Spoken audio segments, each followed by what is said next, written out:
Here are some hints and tips for the Leaving Cert Higher Level Irish Paper 1. You're not going to be stuck for timing here, but here are some suggested timings for your paper.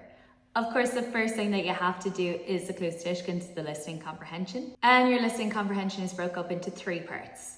Part 1, which are short announcements, Part 2, which are conversations, and Part 3, which are news pieces. You hear everything twice, don't forget with the conversation. You hear it all the way throughout first, and then it splits up into the first half and the second half to give you an opportunity to answer all the questions. Big tip is while the examiner is getting the audio file ready, the moment you get your paper and you're allowed to open it, take out a highlighter, highlight the question words so they stand out and you know what they're asking of you. If it helps you, feel free to write the English above the question word as well. Upon the first listen, I recommend writing as much as you can, even if it's half words or half sentences, because then on the second listen, you can go back and finish it. Even if you're unsure, never ever leave it blank. Always write down something that you heard, you never know. If you're writing down a phone number, it can be in the number format or the Gaeilge, whatever is easiest to you. Key tips for getting ready for the Clús Tuiscint are A, knowing your question words.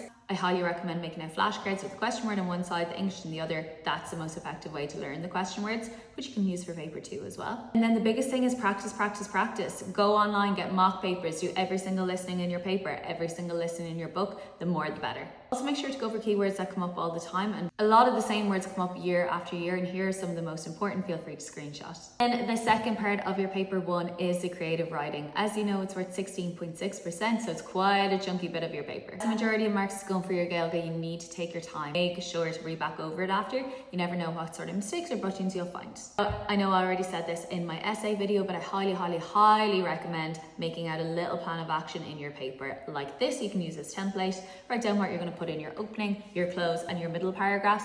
And then when you're writing your essay, you can go back and tick them off. Just make sure you have really good structure and that you're including everything that you want to say. Your desired essay comes up in the DS Sport. As I mentioned before, know the opening and the closing for the DS Sport, a few little sentences in between, and it's very easy to flip it. If you're looking for essay predictions, head over to the other video I put up a few weeks ago.